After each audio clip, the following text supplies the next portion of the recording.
The gunshots echoed through the twilight as Kathleen Fletcher raced across the open plains, her heart hammering against her ribs like a wild mustang. Blood seeped through her torn dress sleeve, the pain nothing compared to the terror of what lay behind her three riders, silhouetted against the fading Nevada sun, their horses kicking up dust clouds as they gained ground with every passing second. Nevada Territory, 1872, a place where the law was still finding its footing and justice often came from the barrel of a gun rather than a courtroom. Kathleen had never imagined she would find herself in such desperate circumstances, but the death of her father had changed everything. The distant lights of a ranch appeared on the horizon like a beacon in a storm. With her strength failing and the thundering hooves of her pursuers growing louder, Kathleen made a final desperate dash toward the small cluster of buildings. Her legs burned with exhaustion as she slipped between the fence posts and sprinted toward the largest structure, a barn, its doors slightly ajar. She slipped inside, the familiar scent of hay and horses enveloping her as she frantically searched for a hiding place. A wooden ladder led up to a hayloft, and without hesitation she climbed, each movement sending fresh waves of pain through her injured arm. Reaching the top, she burrowed deep into the sweet-smelling hay, covering herself completely. Minutes later, the barn door creaked open. Kathleen froze, hardly daring to breathe. "You sure she came this way, Dawson?" a gruff voice asked. "I saw her heading toward this ranch. Search the place. She couldn't have gone far with that bullet wound." Kathleen pressed her palm against her mouth to stifle a whimper. The wound in her arm throbbed mercilessly, but fear kept her silent as boots stomped around the barn floor below. "What in tarnation is going on in my barn?" A new voice, deep, commanding, cut through the tension. "Looking for a woman. She stole from us." "Ain't no women here except my housekeeper, and she's been with me for 15 years. The new voice didn't waver. "Now get off my property before I forget my manners. Listen here, Cowboy." The distinctive sound of a rifle being cocked silenced whatever threat was coming. "No, you listen. This is my land. You're trespassing. I count to 3, you'd best be on your way." Tense seconds passed. Then came the sound of retreating footsteps, muttered curses, and finally, horses galloping away. Kathleen stayed frozen in place, uncertain if the danger had truly passed, or if she'd simply traded one peril for another. Heavy boots climbed the ladder to the hayloft. A lantern's glow revealed a tall man with broad shoulders, his face partly shadowed by a well-worn Stetson. She could make out a strong jawline covered in stubble and eyes that studied her with intensity. "They're gone for now," he said, his voice softer than when he'd confronted her pursuers. "But they'll be back. You're bleeding." Kathleen tried to push herself deeper into the hay, but the movement sent pain shooting through her arm. "I won't hurt you," he said, setting the lantern down. "Name's Henry Fitzgerald. This is my ranch."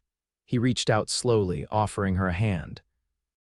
"And whoever you are, you're under my protection now." Kathleen hesitated, searching his face for any sign of deceit. Finding none, she placed her trembling hand in his. "Kathleen Fletcher," she whispered. "And those men, they're not who they say they are." Henry nodded, helping her to her feet. "I figured as much. Those weren't the eyes of men chasing down a common thief." He gestured to her wounded arm. "Let's get you to the house and tend to that, then you can tell me what kind of trouble has found its way to my doorstep." As they moved toward the ladder, Kathleen swayed, lightheaded from blood loss and exhaustion. Without a word, Henry swept her into his arms as if she weighed no more than a sack of grain. "I can walk," she protested weakly. "Save your strength," he replied, his expression unreadable in the dim light. "Something tells me you're going to need it." The main house stood a short distance from the barn, a sturdy 2-story structure built from logs and stone. Henry carried Kathleen through the back door into a warm kitchen where an older woman with silver-streaked hair turned from the stove, her eyes widening at the sight of them. "Lord have mercy," she exclaimed, immediately clearing space on the kitchen table. "What's happened?" "Bullet wound, Martha," Henry said, gently setting Kathleen down. "Can you fetch my medical supplies, and perhaps one of your dresses for Miss Fletcher here? Martha nodded and hurried from the room, returning moments later with a wooden box and clean cloths. "The dress will have to wait till I've helped tend to her. You go on and make yourself scarce, Mr. Henry. This ain't proper work for a man's eyes." Henry looked like he might argue, but instead nodded curtly. "I'll check the perimeter, make sure those men truly left." "Then we need to have a conversation, Miss Fletcher." After he departed, Martha helped Kathleen remove her torn dress sleeve, revealing an angry red furrow across her upper arm where the bullet had grazed her. "You're a lucky girl," Martha said, cleaning the wound with careful hands. "Any closer and we'd be digging lead out of you instead of just patching you up." Kathleen bit her lip against the sting of antiseptic. "I don't feel very lucky." Martha's weathered face softened. "You made it to Mr. Fitzgerald's ranch. Trust me, child, that's luck indeed. There's no better man in all of Tanapa when trouble comes calling." "Tanapa?" Kathleen asked, the unfamiliar name rolling off her tongue. "That's right. Small mining town about 5 miles east. Not much to look at, but it's home." Martha wrapped a clean bandage around Kathleen's arm. "Now, I don't know what kind of trouble you're in, but Mr. Henry's got a good heart and strong principles. If he said you're under his protection, then that's exactly what you are." Once the wound was dressed, Martha helped Kathleen into a simple calico dress too large but clean and whole, unlike her torn and bloodied garments. She was just finishing braiding Kathleen's long chestnut hair when Henry returned. "They've gone for now," he reported, removing his hat as he entered the kitchen. His hair was the color of sun-bleached wheat, and in the lamplight, Kathleen could see his eyes were a clear, striking blue. But they left tracks heading toward town. "I reckon they'll be asking questions, maybe coming back with reinforcements." Martha poured 3 cups of coffee, then excused herself to prepare a guest room, leaving Kathleen alone with her rescuer. "Thank you," Kathleen said, wrapping her hands around the warm cup. "For the help and for not turning me over to those men." Henry studied her over the rim of his cup. "I generally make it a point not to hand over injured women to armed strangers, Miss Fletcher, but I need to know what I'm getting into here." Kathleen took a deep breath. The story was complicated, and she'd learned the hard way that trust was a luxury she could seldom afford. But this man had already risked himself for her, and if he was to continue protecting her, he deserved the truth. "My father was James Fletcher," she began, watching for any recognition in Henry's face. "He was a mining engineer. 6 months ago, he discovered something in the new silver mines near Virginia City, irregularities in the assay reports, discrepancies that suggested someone was stealing silver and replacing it with worthless rock before official measurements were taken." Henry leaned forward, his interest piqued. "Go on." He kept detailed records, built a case against who he believed was responsible, a man named Victor Blackstone, who manages several mines for Eastern investors. 3 weeks ago, my father was found dead at the bottom of a mine shaft. Kathleen's voice caught. "They called it an accident, but I know better. The records he kept disappeared from our home the same night." "I'm sorry for your loss," Henry said quietly. "Thank you," Kathleen replied, taking another steadying breath. "I might have let it go, mourned him, and moved on, but 2 days ago, a package arrived for me. A friend of my father's had mailed it before he too met with an accident. It contained copies of some of my father's evidence enough to implicate Blackstone in both the theft and potentially my father's murder. And the men chasing you work for Blackstone," Henry concluded. Kathleen nodded. "They came to my boarding house this morning. I escaped through the window with only what I could carry, including the evidence. I've been running ever since, trying to reach the territorial marshal in Carson City."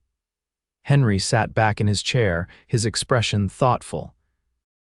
"Carson City's a good 4 days' ride from here, and that's with decent weather and no one shooting at you."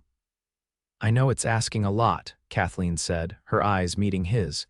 "You've already done more than most would, taking in a stranger with trouble on her heels. If you could just give me a place to rest tonight, perhaps loan me a fresh horse tomorrow."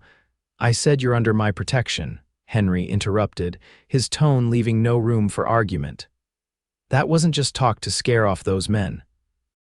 The way I see it, your father was trying to do the right thing and it cost him his life. I'm not about to let his daughter meet the same fate. Relief washed over Kathleen, though it was quickly tempered by concern. I don't want to bring danger to you or your ranch. A hint of a smile touched Henry's lips. Danger and I are old acquaintances, Miss Fletcher. Before I settled here, I rode with the Pony Express, then scouted for the Union Army during the war. I can handle a few of Blackstone's hired guns. Please call me Kathleen, she said, finding herself unexpectedly comforted by his confidence. Kathleen, then, he agreed. We'll rest tonight, and tomorrow we'll figure out our next move. Carson City might be the right destination, or we might find a more immediate solution. Either way, you won't be facing this alone anymore, Martha returned, announcing that the guest room was prepared. As Kathleen rose to follow her, exhaustion finally catching up, she turned back to Henry. Why are you doing this? You don't know me. Henry's expression was solemn. My pa used to say there are 3 things a man should always defend: his home, his honor, and those who can't defend themselves. Seems to me you qualify under that last category, at least until that arm heals up. His eyes crinkled slightly at the corners. Besides, turning away a lady in distress isn't the Fitzgerald way. For the first time in weeks, Kathleen felt the knot of fear in her chest loosen just a fraction. Then I'm fortunate to have found the Fitzgerald ranch. Get some rest, Kathleen, Henry said. Tomorrow comes early in these parts. As Martha led her up to the guest room, Kathleen couldn't help glancing back at the tall cowboy still seated at the kitchen table, his gaze distant as he formulated whatever plan would come next. She had spent 3 weeks learning not to trust anyone after her father's death, yet something about Henry Fitzgerald's straightforward demeanor and unwavering principles made her want to believe that perhaps, just perhaps, she wasn't fighting this battle alone anymore. The guest room was small but comfortable, with a patchwork quilt covering the bed and a small window overlooking the ranch yard. Martha helped Kathleen prepare for bed, providing a nightgown and promising to wash her travel-worn clothes. Mr. Henry's a good man, Martha said as she turned down the covers. Lost his parents young, built this place up from almost nothing. If he says he'll help you, then that's exactly what he'll do. He seems very capable, Kathleen replied, settling onto the edge of the bed.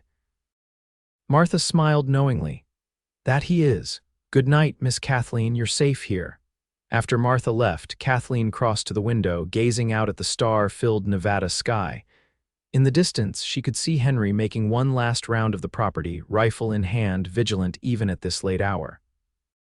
The knowledge that someone was standing guard allowed her, for the first time in days, to surrender to sleep without fear. Dawn broke early over the Fitzgerald ranch, painting the eastern sky in hues of gold and crimson. Kathleen woke to the sounds of activity, the clank of cookware from the kitchen below, the distant lowing of cattle, and the rhythmic chopping of wood. Her arm ached less this morning, and Martha's dress, though still large on her slender frame, had been skillfully pinned to fit better.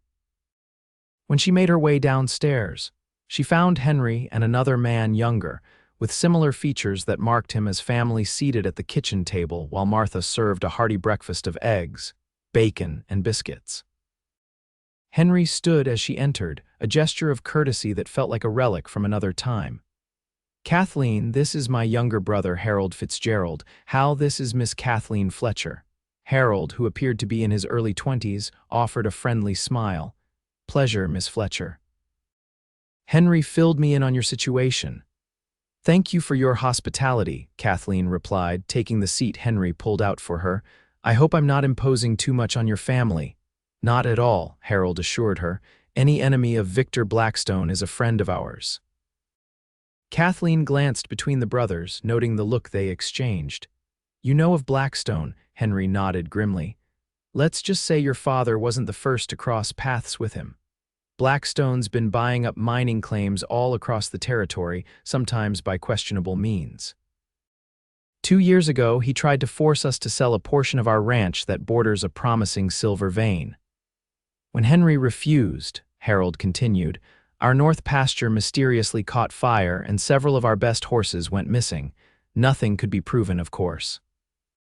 Kathleen felt a chill despite the warm kitchen. Then helping me puts you in even greater danger. Or gives us an opportunity, Henry countered, his blue eyes intense. Your father's evidence could be what finally brings Blackstone to justice. After breakfast, Henry invited Kathleen to join him in what he called his thinking room, a small study off the main living area, lined with bookshelves and dominated by a large oak desk covered in maps and papers. I've been considering our options, he said, unfolding a detailed map of the Nevada territory. Carson City is here, he pointed to a spot on the map. The territorial marshal would indeed be the proper authority, but as I mentioned, it's a long journey. What alternatives do we have? Kathleen asked, studying the map.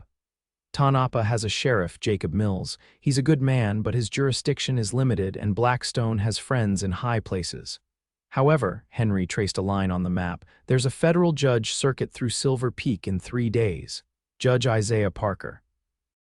He's known for his incorruptibility and has the authority to issue arrest warrants that would be valid throughout the territory.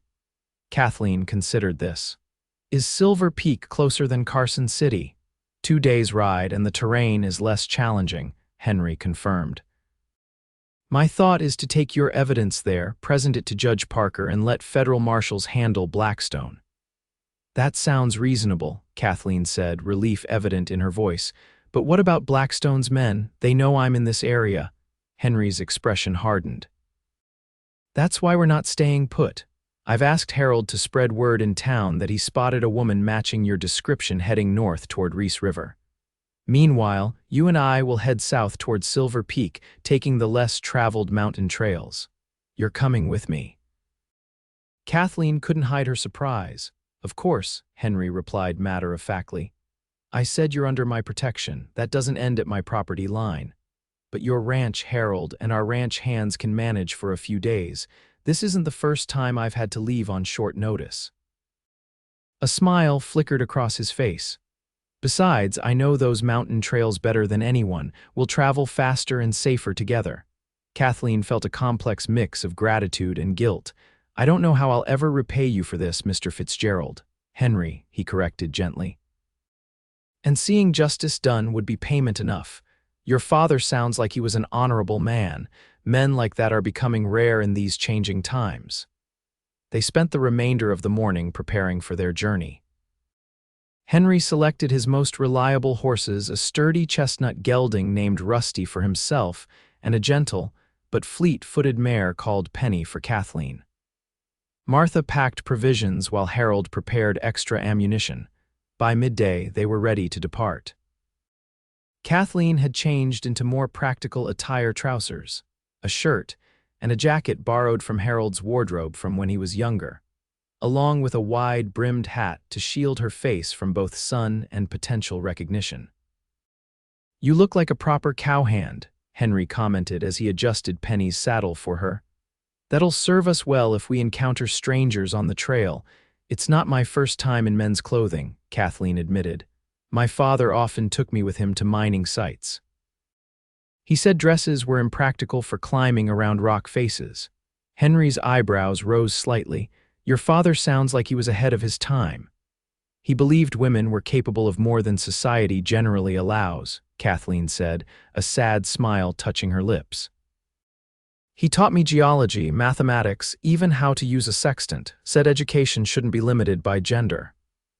A wise man indeed, Henry replied, handing her the reins to Penny. Can you ride well? Since I was 7, she assured him, mounting the mare with practiced ease despite her injured arm. They set out just as the sun reached its zenith, taking a barely visible trail that wound behind the ranch and into the foothills. Henry led the way, occasionally glancing back to ensure Kathleen was managing the increasingly rugged terrain. They rode in companionable silence for the first hour, each lost in their own thoughts as the landscape gradually changed from sagebrush flats to juniper-dotted slopes. We'll stop at Coyote Springs tonight, Henry finally said as they navigated a narrow pass. It's a small waterhole known only to a few hunters and prospectors. Should be safe enough. Kathleen nodded, then ventured the question that had been on her mind since morning. May I ask how you came to be a rancher in Tonopah? You mentioned the Pony Express and the Union Army. Henry was quiet for so long that Kathleen thought he might not answer. When he did, his voice carried a weight of memory. I was born in Ohio. When the Pony Express started in '60, I was 18 and hungry for adventure. Rode for them until they folded, then when the war broke out, I enlisted. Spent 4 years scouting for the Union, mostly in the Western Theater. He paused. After Appomattox, I couldn't face going back east. Too many ghosts. Drifted west instead, worked as a marshal's deputy in California for a spell. What brought you to Nevada? Kathleen prompted when he fell silent again. My parents died while I was away at war. Consumption left what little they had to Hal and me. By '67, I'd saved enough from various jobs to buy a small parcel here. Land was cheap then, before the big silver strikes. Hal joined me after finishing school, and we've been expanding ever since. He glanced back at her. Nothing glamorous about it, just hard work and good timing. I think building something from nothing is admirable, Kathleen said sincerely. My father always said a person should leave the world better than they found it. A ghost of a smile crossed Henry's face. Your father sounds like someone I would have liked to know. I think he would have liked you too, Kathleen replied, surprised by how certain she felt about this. They continued their journey as the afternoon waned, climbing higher into the hills. Henry proved to be a skilled guide, choosing paths that were sheltered from view from the valleys below. Occasionally, he would raise a hand, signaling for them to pause while he listened intently or studied the terrain ahead. Each time, Kathleen felt a mixture of apprehension and security, concerned about potential threats, but confident in Henry's vigilance. As dusk approached, they reached Coyote Springs, a small, clear pool nestled in a rocky hollow, surrounded by twisted juniper trees that provided natural concealment. Henry helped Kathleen dismount, his hands strong and steady at her waist.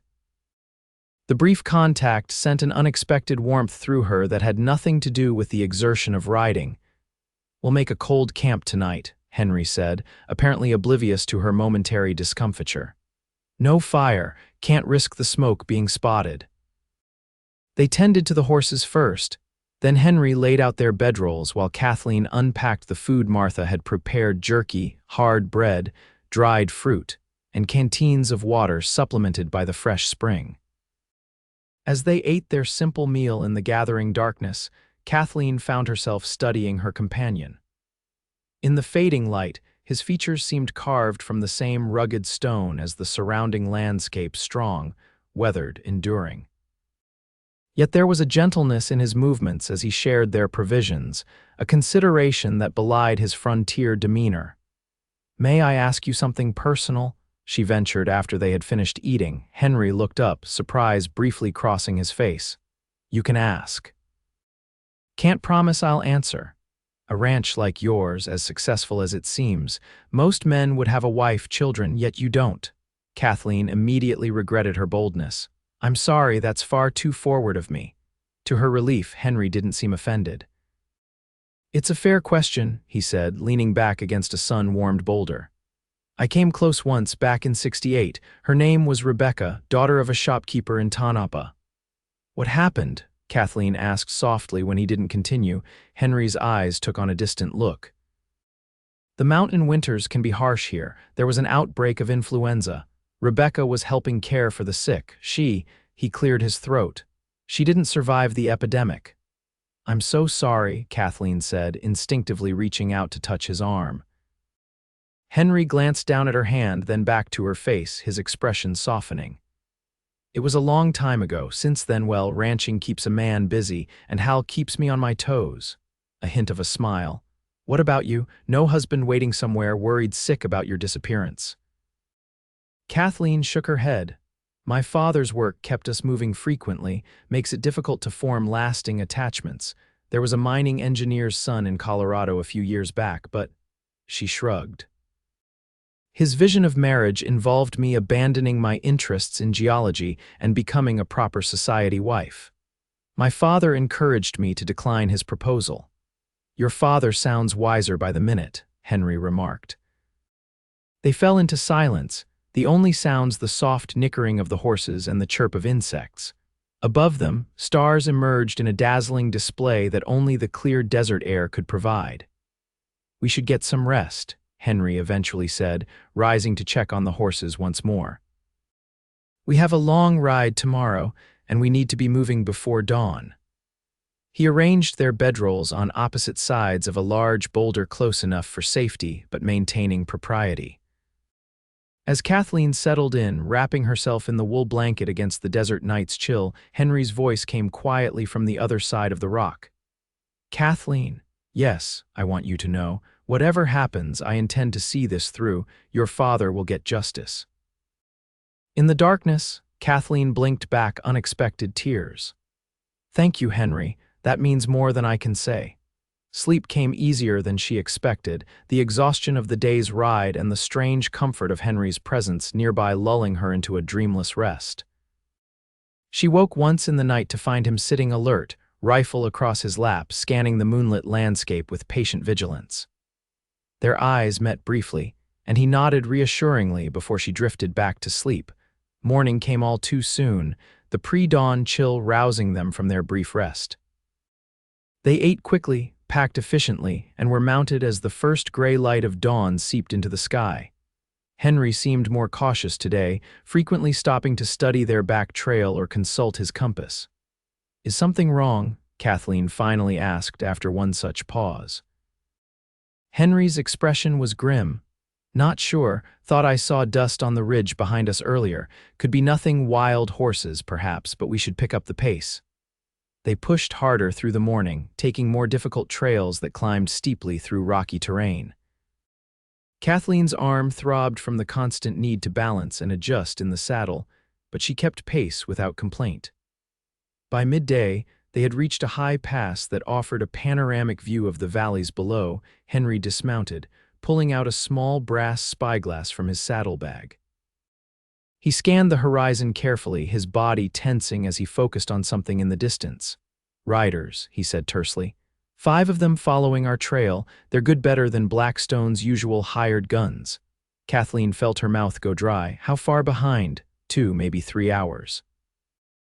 "We've been climbing, which slowed us down." Henry stowed the spyglass, his mind clearly working through their options. "There's an old mining camp about 10 miles south. We might find help there, or at least defensible shelter." They rode hard through the afternoon, the terrain gradually sloping downward as they left the pass behind. Kathleen could feel Penny tiring beneath her, the mare's strong stride becoming less sure-footed on the rocky trail. Her own body ached from the punishing pace, but the knowledge of pursuers gaining ground kept her from requesting a rest. Henry, too, showed signs of strain, though he remained vigilant, frequently checking their surroundings and offering quiet encouragement when he noticed Kathleen struggling. The sun was low on the horizon when they finally spotted the abandoned mining camp, a cluster of weathered wooden structures nestled in a small valley, the collapsed entrance of a mine shaft visible on the hillside behind it. "Silver played out here 5 years ago," Henry explained as they approached cautiously. "Most folks moved on to richer claims, but sometimes prospectors or drifters use these old camps for shelter." They rode slowly between the dilapidated buildings, a cookhouse, several small cabins, and what appeared to be an office or a building. The place had an eerie stillness, broken only by the occasional creak of wood shifting in the wind. "Doesn't look like anyone's been here recently," Kathleen observed, noting the undisturbed dust on the warped boardwalks. Henry nodded, dismounting and helping her down from Penny. "We'll use the assay office. It's built more solidly than the others, and the windows are positioned for good visibility in all directions." They led the exhausted horses to a small corral behind the cookhouse, where a spring-fed trough still held water.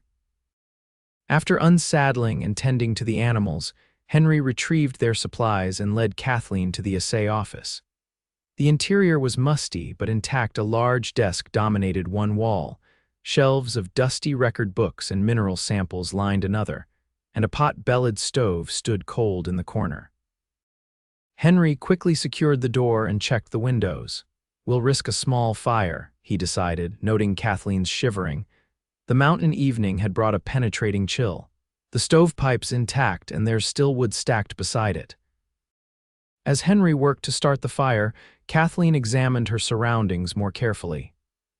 On the desk lay an abandoned ledger, its last entry dated July 1867. Pencil drawings of geological formations decorated the walls, alongside faded assay certificates declaring the silver content of various ore samples. "My father would have loved this place," she said softly, running a finger along a row of mineral specimens. "Even abandoned, it tells a story." Henry looked up from where he was coaxing flames to life in the stove. "What story do you hear?" Kathleen smiled, appreciating his interest. "Hope initially. Someone discovered silver here, believed in it enough to build all this. Then determination as they worked the claim. Finally, disappointment when the vein played out. She picked up a piece of quartz shot through with silver, but they left behind something beautiful, even if it wasn't what they expected to find." Henry's expression softened as he stood, dusting off his hands. "That's a generous way of looking at failure." "Is it failure, though?" Kathleen challenged gently. "They sought silver and found it, even if not in the quantities they hoped, and they built this place that now provides us shelter when we need it most." A smile touched Henry's lips. "You have a gift for finding the bright side of things, Kathleen Fletcher." "My father always said perspective is a choice," she replied. "Even in the darkest mine shaft, you can choose to see only the darkness, or you can look for the glint of something valuable." Their eyes held for a moment longer than necessary, and Kathleen felt a curious flutter in her chest that had nothing to do with fear or exhaustion. Henry broke the contact first, turning to unpack their provisions. "We should eat while we can," he said, his voice slightly rougher than before. "Once those riders get closer, we may need to move quickly." They shared a simple meal by the warmth of the stove, the small fire casting dancing shadows across the walls of the assay office.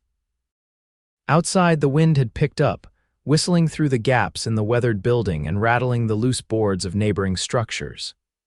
"Do you think we'll reach Silver Peak tomorrow?" Kathleen asked, warming her hands around a tin cup of coffee. Henry's expression turned serious. "If we can shake our pursuers, yes. It's about 30 miles from here, but if they catch up to us." He let the sentence hang. "You're worried, cautious," he corrected. "These men are persistent. Most hired guns would have given up by now, especially tracking through these mountains." "The fact that they haven't suggests they're either very well paid or very afraid of Blackstone. Or both," Kathleen added grimly. Henry nodded. "Get some rest if you can. I'll take first watch." Despite her exhaustion, sleep eluded Kathleen. She lay on a bedroll near the stove, watching Henry's silhouette against the window as he kept vigilant watch. The steady rise and fall of his breathing, the capable way he held the rifle across his lap, the alertness in his posture even after a full day's hard riding, all of it spoke of a man accustomed to hardship and responsibility. In the scant 2 days since their paths had crossed, Henry Fitzgerald had put himself at considerable risk for her sake, asking nothing in return. Such men were rare in Kathleen's experience. Her father had been one principled, steadfast, willing to stand for what was right regardless of personal cost. Finding those same qualities in Henry stirred something in her heart that she wasn't prepared to examine too closely. Eventually, the gentle crackling of the fire and the rhythmic sound of the wind lulled her into a fitful sleep. Her dreams were a confused jumble of pursuing riders, her father's voice, and Henry's steady blue gaze offering safety amidst chaos. She woke to Henry's hand on her shoulder, his touch gentle but urgent. The fire had burned down to embers, and the first hint of pre-dawn light filtered through the dusty windows. "They're here," he whispered, his face grim in the dim light. Kathleen sat up immediately, fully alert. "How many?" "All 5. They've surrounded the camp." Henry helped her to her feet. "I counted 2 by the corral with the horses, 1 watching the main road and 2 approaching this building." Kathleen's heart hammered in her chest. "What do we do?" Henry's jaw set in determination. "We need to create a diversion, get to the horses, and make a run for it. There's a back trail out of this valley that they might not know about." He handed her his pistol. "Can you use this?" My father taught me, she confirmed, checking that the weapon was loaded. Henry nodded approvingly. Good, here's what we're going to do. Before he could continue, a voice called from outside. We know you're in there, Fletcher. Come out and bring those papers, and maybe we'll let the cowboy live. Henry and Kathleen exchanged glances. They're bluffing, Henry said quietly.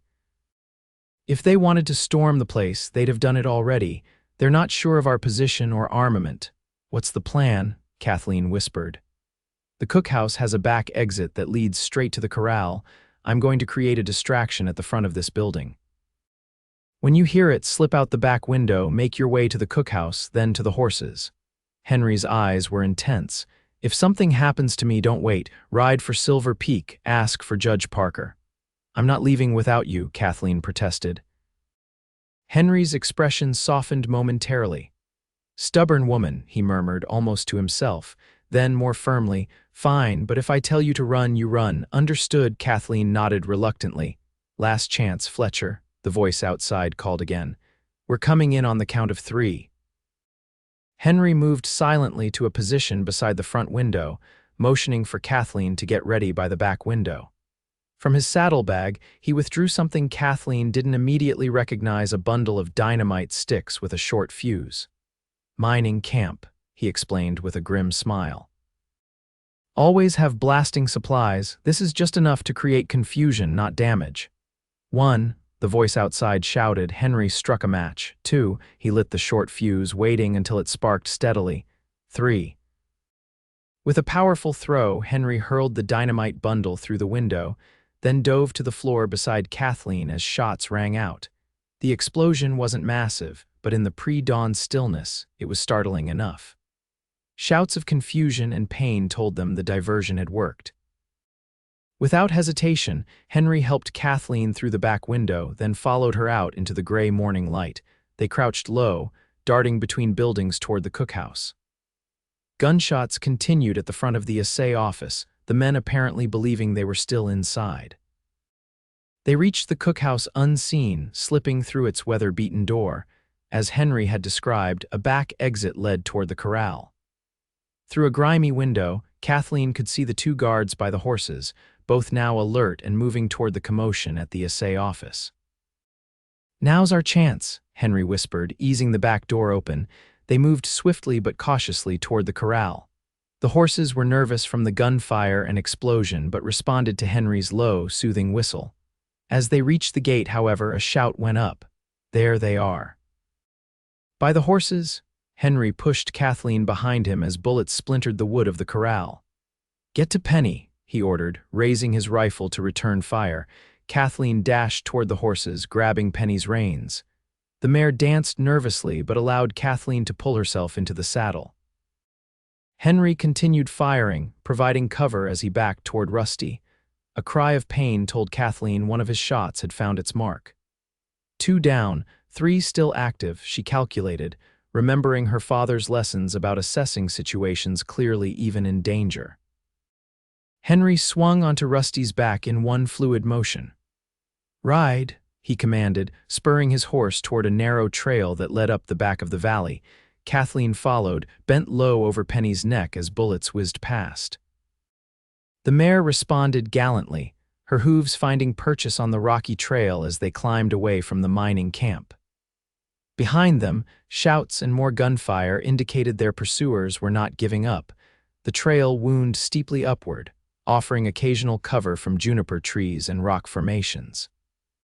Henry led them confidently, though Kathleen could see a dark stain spreading on the sleeve of his jacket. You're hit, she called over the pounding of hooves. Just a graze, he replied without looking back. Keep riding. They pushed the horses hard for nearly an hour, finally cresting a ridge that offered a view back down the valley. 3 riders followed, but their pursuit had slowed, likely due to unfamiliarity with the difficult terrain. We've bought some time, Henry said as they paused briefly to water the horses at a small stream.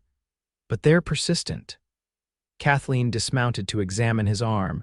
The bullet had indeed just grazed him, tearing through his sleeve and leaving a furrow along his upper arm not unlike her own wound. Seems we match now, she said, tearing a strip from her undershirt to bind the injury. Henry's eyes met hers, something unspoken passing between them as she tied the makeshift bandage. "Thank you," he said simply. They continued their flight through the morning, the landscape gradually changing as they descended from the higher elevations. The juniper-dotted slopes gave way to more open terrain spotted with sagebrush and occasional stands of pinyon pine. By midday, they had put considerable distance between themselves and their pursuers, though Henry remained vigilant, frequently checking their back trail. "Silver Peak should be visible soon," he said as they paused to rest the horses. "Once we reach town, we'll go straight to the courthouse." Judge Parker should have arrived by now. Kathleen nodded, wiping dust from her face. Despite the danger, despite the exhaustion and pain, she felt a curious sense of exhilaration. Perhaps it was the knowledge that justice for her father was within reach. Or perhaps it was the presence of the remarkable man beside her, a man who had become far more than a reluctant protector in the short time they had known each other. "Henry," she began, uncertain how to express her gratitude.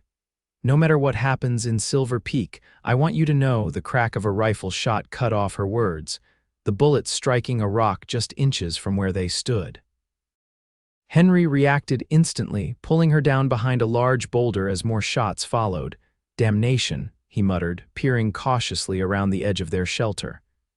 "They must have circled ahead of us. They're on that ridgeline to the west." Kathleen's heart sank. They were so close to Silver Peak, so close to completing their journey. "What do we do now?" Henry's expression was determined as he assessed their situation. "The horses are too exposed. We'll have to continue on foot, use the terrain for cover." He pointed to a dry wash that ran roughly southeast. "That gully leads towards Silver Peak. It'll keep us out of their line of sight most of the way." Gathering what supplies they could carry, they abandoned the horses with a silent apology and slipped into the wash. The going was difficult, loose sand underfoot, thorny brush scratching at their clothing and skin, the afternoon sun beating down mercilessly. They moved as quickly as possible while staying below the rim of the wash, out of sight of the riflemen on the ridge. After what felt like hours of grueling progress, Henry called a halt. "Listen," he said, his voice barely above a whisper.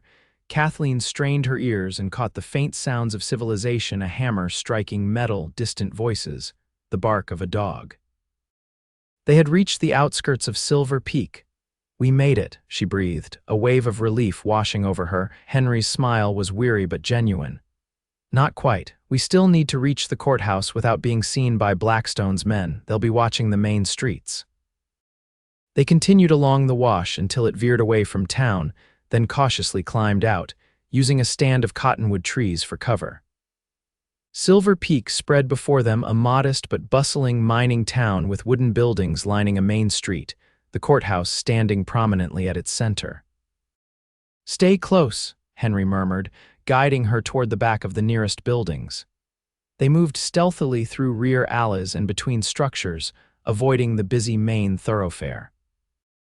Twice they ducked into doorways to avoid men who matched the description of their pursuers, and once they were nearly discovered by a curious child who was quickly hushed by Henry's gentle finger to his lips and a wink. Finally, they reached the back of the courthouse, a two-story wooden structure with a small American flag fluttering from its roof. A rear entrance led to what appeared to be a clerk's office, where a bespectacled young man looked up in surprise at their disheveled appearance. "Sir, madam, can I help you?" he asked uncertainly. "We need to see Judge Parker immediately," Henry said, his tone brooking no argument. "It's a matter of life and death." The clerk hesitated, taking in their dust-covered clothing, the blood-stained bandages visible on both their arms, and the intensity in Henry's eyes. "The judge is hearing a case. Tell him it concerns Victor Blackstone and the murder of James Fletcher, mining engineer," Kathleen interrupted.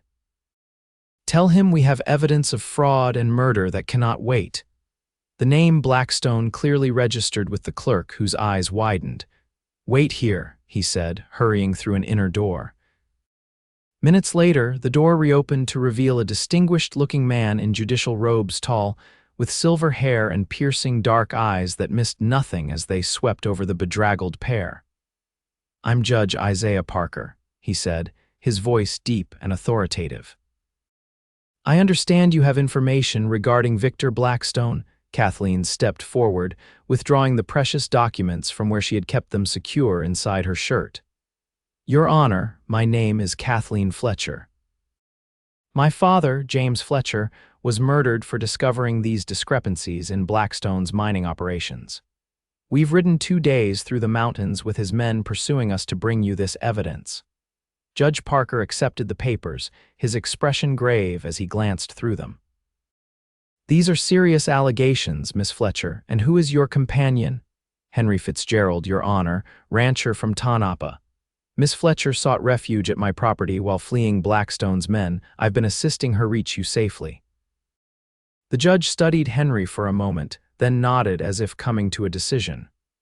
Mr. Richards, he called to the clerk, find Marshal Dawson immediately. Tell him I need deputies posted at all entrances to this building and to the town.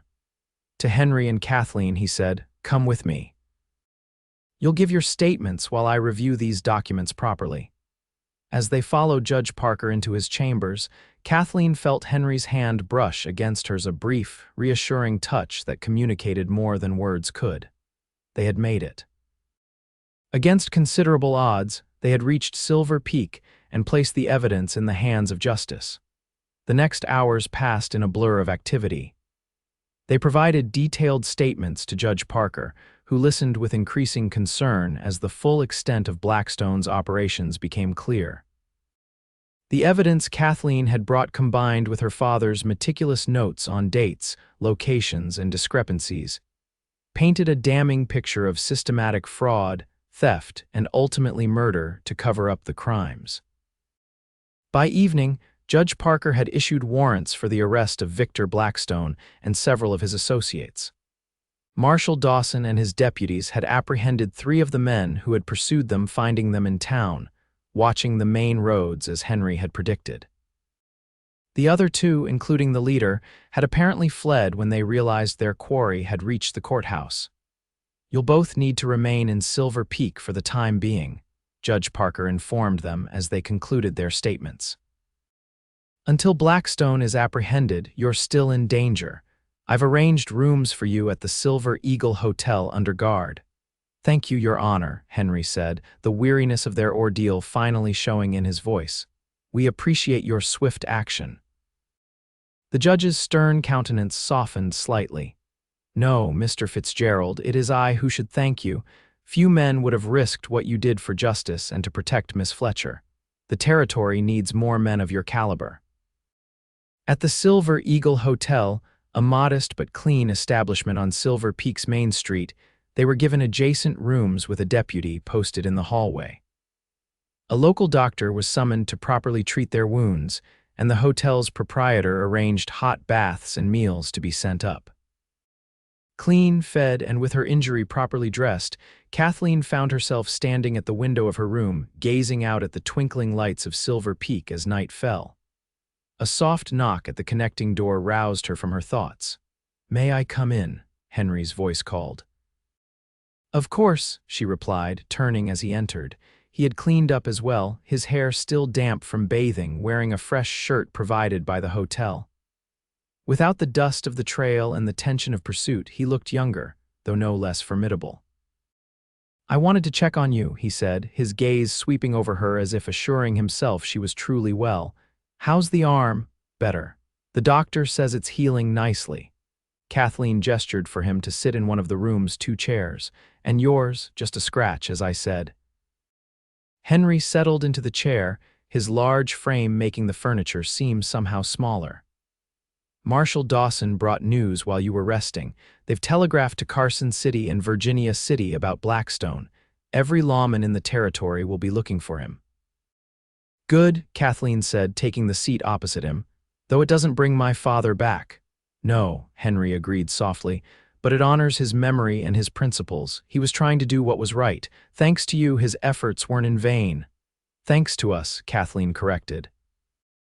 "I never would have made it here without you, Henry." A comfortable silence fell between them, broken only by the distant sounds of the town settling into evening piano music from the saloon down the street, the occasional burst of laughter, the rattle of a passing wagon. "What will you do now?" Henry finally asked. After all this is resolved, I mean, Kathleen had been pondering that very question as she stood at the window. "I'm not entirely sure. My father left some savings, but not enough to live on indefinitely. I have an aunt in San Francisco who's offered me a place to stay, but—" She hesitated. "But," Henry prompted gently, "but I've grown accustomed to a certain freedom. In San Francisco, I'd be expected to conform to society's expectations of a proper young lady. Find a suitable husband, host tea parties, embroider cushions." She smiled ruefully. "Not exactly the life my father prepared me for with geology lessons and mathematics," Henry chuckled. "No, I can't quite picture you presiding over cucumber sandwiches and gossip." "What about you?" Kathleen asked. "Will you return to your ranch in Tanapa?" "That's my plan." "Hal's probably worn a path in the floorboards, pacing with worry by now." His expression turned thoughtful. "Though the place will seem different somehow." "Different how?" Henry's blue eyes met hers directly. "Emptier, I think." The simple word hung in the air between them, laden with meaning that neither was quite ready to articulate. Kathleen felt her pulse quicken as Henry leaned forward slightly, his gaze never leaving hers. "Kathleen, I know we've only known each other a short time, and most of that was spent running for our lives, which isn't exactly normal circumstances, but a sharp knock at the outer door interrupted whatever he had been about to say. The deputy's voice called through, "Mr. Fitzgerald." "Marshal Dawson requests your presence downstairs. Says it's urgent." Henry's jaw tightened in frustration, but he rose immediately. "Tell him I'm coming," he called back, then turned to Kathleen. "This conversation isn't finished." "I'll be here," she replied, trying to ignore the flutter of anticipation in her chest. After Henry departed, Kathleen returned to the window, her thoughts in turmoil. What had he been about to say? And more importantly, what did she want him to say? In the span of 3 days, Henry Fitzgerald had become more important to her than she could have imagined possible. His courage, his principles, his quiet strength all had impressed her deeply. But there was something more, something in the way his eyes softened when they looked at her, in the gentle care he took with her despite his rugged exterior. She was still lost in these thoughts when a commotion in the street below caught her attention. A group of men on horseback had arrived, surrounding a wagon with what appeared to be a prisoner inside. Marshal Dawson was among them, as was Henry, deep in conversation with a man Kathleen didn't recognize. Curiosity drew her downstairs, though she was careful to stay within sight of the deputy assigned to guard her. In the hotel lobby, she found Henry speaking with Judge Parker and the unknown man, who was dressed in the uniform of a federal marshal. Henry spotted her immediately, breaking off his conversation to come to her side. "They've captured Blackstone," he said without preamble, his eyes alight with grim satisfaction. "Federal marshals caught him trying to board a steamer in Sacramento, heading for San Francisco. They're bringing him here to stand trial." "It's really over?" Kathleen asked, hardly daring to believe it. "Almost," Henry confirmed. "Judge Parker wants us to stay for the trial, says our testimony is crucial to ensuring Blackstone can't wriggle out of the charges. How long will that take?" "The judge is convening a special session tomorrow. With the evidence we brought and the testimonies already gathered from other witnesses, he thinks the trial will be brief, 3 days at most." Kathleen nodded, relief washing over her. "Then justice will be done." Henry's expression softened as he looked down at her. "Yes, your father would be proud, Kathleen." Judge Parker approached them, his judicial demeanor somewhat relaxed now that the main suspect was in custody. "Miss Fletcher, Mr. Fitzgerald, I want to thank you both again for your courage in bringing this evidence forward. Thanks to you, a corruption that has plagued this territory for years will finally be addressed." "We're grateful for your swift action, Your Honor," Kathleen replied. The judge nodded acknowledgement. "The trial begins at 9 tomorrow morning. Until then, I suggest you both get some rest. You've certainly earned it." As Judge Parker departed, Henry turned to Kathleen. "Would you join me for dinner?" The hotel dining room is open late, and I find I'm suddenly ravenous now that we're not running for our lives. Kathleen smiled. I'd like that very much. The hotel dining room was modestly appointed but comfortable, with white cloths covering the tables and a small vase of wildflowers as a centerpiece. The few other diners paid them little attention as they were seated at a corner table, though Kathleen was acutely aware of her borrowed men's clothing, now clean but still ill-fitting. I must look a sight, she murmured, smoothing the oversized shirt self-consciously. Henry's gaze was warm as it traveled over her. You look like a woman who outran armed pursuers across mountain terrain and brought a criminal to justice. I can't think of anything more admirable. Kathleen felt a blush rise to her cheeks. You have a gift for making unusual circumstances sound heroic rather than scandalous. There's nothing scandalous about courage, Henry replied simply. They ordered a hearty meal beefsteak, potatoes, fresh bread, and apple pie for dessert. As they ate, their conversation flowed easily from the events of the past days to lighter topics. Kathleen found herself laughing at Henry's stories of ranch life, particularly his tales of his younger brother's misadventures. Harold once decided he could train a wild Mustang in a single afternoon, Henry recounted, his eyes crinkling with amusement. Ended up hanging from the barn rafters like a Christmas ornament while that horse pranced around below, looking mighty pleased with itself. He sounds delightful, Kathleen said, enjoying this glimpse into Henry's life. He drives me to distraction sometimes, but there's no one I'd rather have watching my back. Henry's expression grew more serious. He'll like you. The simple statement and the assumption behind it that she would meet Harold hung between them as their meal concluded. As they walked back upstairs, the deputy trailing at a discreet distance, Kathleen felt a tension building, not unpleasant, but charged with possibility. At her door, they paused. Henry seemed uncharacteristically hesitant, his hat in his hands, his eyes searching hers.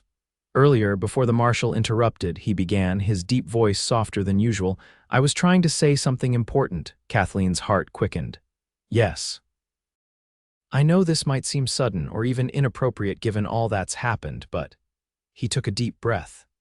Kathleen, in these past days, I've come to admire you more than any woman I've ever known. Your courage, your intelligence, your determination, they're remarkable. Henry, he held up a hand gently. Please let me finish before I lose my nerve. When this trial is over, I'd like you to consider returning to Tonopah with me. Kathleen's breath caught. As whatever you wish to be, Henry said, his blue eyes steady on hers. A guest until you decide your next steps. A friend of the family, or, he hesitated, or something more in time if your feelings should develop in that direction. The careful way he phrased it, respecting her independence while making his own interest clear, touched Kathleen deeply. Here was a man who saw her as she truly was, not as property to be claimed or a delicate flower to be sheltered, but as a partner worthy of respect. I would like that very much, she said softly. To return to Tonopah with you, I mean, as for what might develop. She smiled. I find my feelings have already traveled quite some distance in a certain direction. The relief and joy that transformed Henry's face was beautiful to behold. He reached out slowly, giving her time to withdraw if she wished, and took her hand in his. May I call on you properly when we return? Court you as you deserve to be courted, Kathleen's smile widened. I would be disappointed if you didn't. For a moment they stood there, hands clasped, a world of possibility opening before them. Then Henry raised her hand to his lips, pressing a gentle kiss to her knuckles. Good night, Kathleen Fletcher, I'll see you in the morning. Good night, Henry Fitzgerald. As she closed her door, Kathleen leaned against it, a sense of peace washing over her despite the trial still to come. Whatever the future held, she would not face it alone. The trial of Victor Blackstone proceeded much as Judge Parker had predicted. With the extensive evidence provided by Kathleen, coupled with testimony from minors who had been afraid to speak out while Blackstone remained at large, the case was damning. Blackstone himself, a corpulent man with cold eyes and an air of entitled indignation, maintained his innocence throughout, but the jury was unswayed. On the third day, they returned a guilty verdict on all counts: fraud, embezzlement, and 2 counts of murder. James Fletcher and his colleague, who had sent the evidence package. Judge Parker sentenced Blackstone to hang, a sentence met with murmurs of approval from the packed courthouse.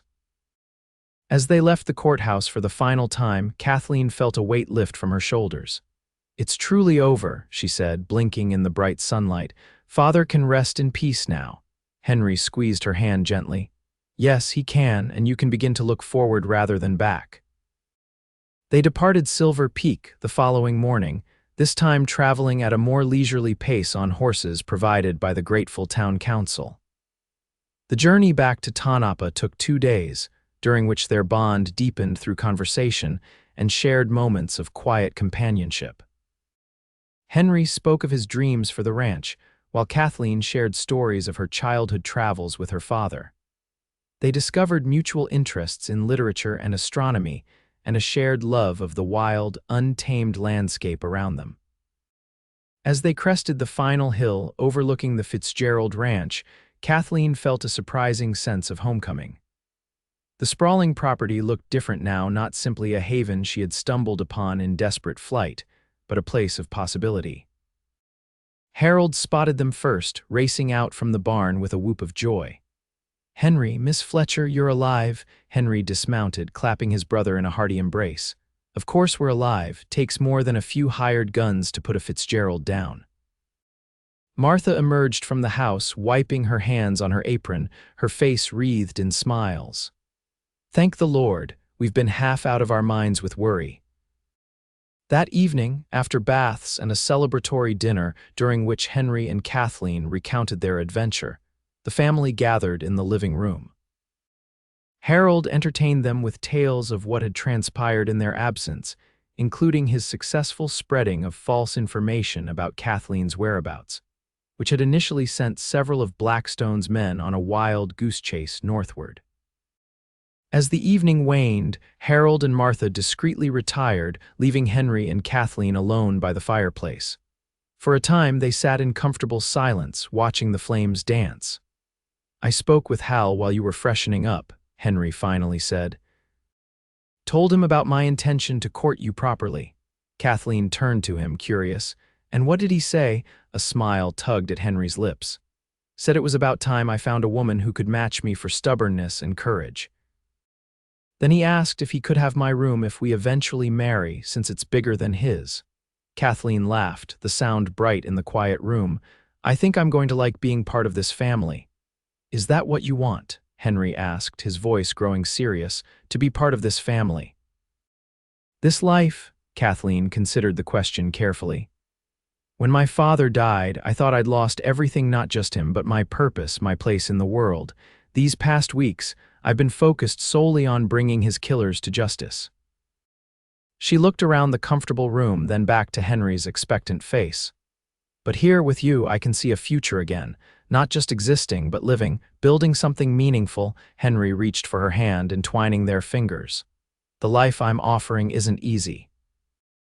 Ranching has its hardships: drought, harsh winters, market fluctuations. It's not the sophisticated world you might find in San Francisco." "I've never wanted sophistication," Kathleen replied honestly. "I want purpose. I want challenges that matter. I want—" She hesitated, then finished softly, "I want you." The simple declaration hung in the air between them. Henry's blue eyes darkened as he leaned forward slowly, giving her every opportunity to pull away. When she didn't, he pressed his lips to hers in a gentle, questioning kiss. Kathleen responded with a certainty that surprised her, her free hand rising to rest against his chest, feeling the strong, steady beat of his heart beneath her palm. The kiss deepened, becoming a promise of all that might lie ahead. When they finally parted, both slightly breathless, Henry rested his forehead against hers. "I think I've been waiting for you my whole life, Kathleen Fletcher. I just didn't know it until you showed up in my hayloft." "And I never expected to find love while running for my life," she replied with a smile. "Yet here we are." Their courtship progressed through the spring and into summer, following the traditional forms, but with a depth of understanding that came from having already faced life-threatening danger together. Henry showed Kathleen every aspect of ranch life, from the financial ledgers to the seasonal cattle drives. She proved an apt pupil, bringing her father's teachings in mathematics and record-keeping to bear on the ranch's operations, suggesting improvements that impressed even the most skeptical of the ranch hands. For his part, Henry encouraged Kathleen's continued interest in geology, accompanying her on expeditions to examine rock formations in the surrounding mountains. He built her a small laboratory in an unused storage room where she could analyze soil and mineral samples, and ordered scientific journals and books to supplement her knowledge. By autumn, when the aspens in the high country turned gold and the evenings grew cooler, their mutual regard had blossomed into a deep and abiding love. It surprised neither family nor friends when Henry proposed on a crisp October evening beneath a canopy of stars. "I can't offer you grand mansions or society balls," he said, kneeling before her with a simple but elegant ring of sapphire that matched his eyes, set in burnished gold. "But I can promise you a lifetime of respect, partnership, and love. Will you marry me, Kathleen Fletcher?" Tears glistened in Kathleen's eyes as she pulled him to his feet. "Yes," she said simply. "With all my heart, yes." They were married on the first day of spring, 1873, in a ceremony that brought together the entire Tonopah community. The new territorial governor attended, having heard of their role in bringing down the Blackstone corruption. Judge Parker made the journey from Silver Peak to officiate, his usual stern countenance softened by the obvious joy of the couple before him. Martha wept happy tears throughout the ceremony, while Harold stood proudly as his brother's best man, winking at Kathleen as she recited her vows in a clear, steady voice. Life as Mrs. Fitzgerald suited Kathleen far better than she could have imagined. The ranch thrived under their joint stewardship, with Henry's practical experience complemented by Kathleen's organizational skills and scientific knowledge. They expanded into breeding higher-quality stock, and Kathleen's analysis of soil samples led them to develop more efficient crop rotation for their feed production. 2 years after their marriage, their first child was born, a son they named James Harold Fitzgerald, in honor of Kathleen's father and Henry's brother. Harold took to his role as uncle with unexpected dedication, crafting a miniature rocking horse as the baby's first birthday gift.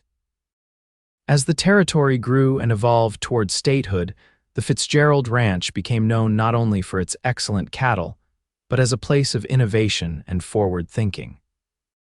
Kathleen established a small school on the property for the children of ranch hands and neighboring homesteads, teaching not only reading and arithmetic, but geology, astronomy, and natural sciences, subjects rarely available in frontier education. Henry, meanwhile, became a respected voice in territorial affairs, advocating for fair water rights and sustainable land use practices. When the railroad finally reached Tonopah in 1880, he was instrumental in negotiating favorable shipping terms for local ranchers and miners alike. Their family grew with the addition of twin daughters, Elizabeth and Catherine, in 1876, and another son, Thomas, in 1879. The Fitzgerald home rang with children's laughter and the animated discussions of an intellectually engaged family. On the 10th anniversary of their marriage, Henry surprised Kathleen with a special gift, the deed to the abandoned mining camp where they had sought refuge during their flight from Blackstone's men. He had quietly purchased it years earlier when the previous owner's claim expired. "Why this place?" Kathleen asked, puzzled but touched by the thoughtfulness behind the gesture. Henry smiled, taking her hand as they stood once more in the old assay office, now cleaned and restored as a small cabin. "This is where I first realized I was falling in love with you," he explained. "When you looked at these abandoned buildings and saw not failure but the beauty of human endeavor, even when it doesn't turn out as planned," Kathleen's eyes softened with memory. "I remember. You looked at me as if I'd said something profound when I was just sharing what my father had taught me." "It was profound to me," Henry said simply. "I'd spent years seeing only what was practical, necessary, immediate. You taught me to look deeper, to see the value in unexpected places." He gestured around them. "I thought we might use this place as a family retreat. Teach the children geology in the old mine shaft carefully, of course. Show them that sometimes the journey matters more than the destination." Kathleen leaned into his embrace, resting her head against his chest. "I love it, and I love you, Henry Fitzgerald, every day more than the last." "And I you, Kathleen Fitzgerald," he murmured against her hair. "From the moment you appeared in my hayloft, turning my orderly life upside down and filling it with adventure." As twilight descended on the old mining camp, now transformed into a cherished family hideaway, Kathleen reflected on the strange and wonderful path that had brought her here. The grief of losing her father would never fully disappear, but it had been balanced by the joy of creating a new family, a new purpose, a new life built on love and mutual respect. "What are you thinking?" Henry asked, noting her contemplative expression. Kathleen smiled up at him, her heart full. "I'm thinking that sometimes the darkest moments of our lives can lead us to the brightest futures if we're brave enough to keep moving forward. And if we're lucky enough to find the right people to move forward with," Henry added, pressing a tender kiss to her forehead. "Yes," Kathleen agreed, watching the first stars appear in the Nevada sky. "If we're lucky enough for that." In the years that followed, the story of how they met became family legend, how Kathleen had hidden in Henry's hayloft, fleeing from danger, and how he had pledged his protection with words that changed both their lives forever. Their children would beg to hear it again and again, especially on camping trips to the old mining camp, where Henry would point out the window Kathleen had escaped through, and Kathleen would identify the geological formations that had provided them cover during their flight.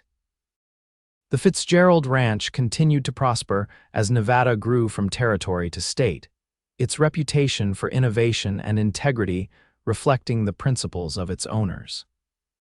When visitors commented on the unusual partnership between husband and wife, Henry's practical ranching expertise, complemented by Kathleen's scientific approach, the Fitzgeralds would exchange a knowing smile. For they understood what many never learned, that the strongest bonds are forged in moments of danger and uncertainty, that true partnership means valuing the unique contributions of each person, and that sometimes the greatest adventures begin with a desperate flight into a stranger's hayloft and 7 simple words: "You're under my protection now." And they were under each other's protection, care, and love for all the days of their lives.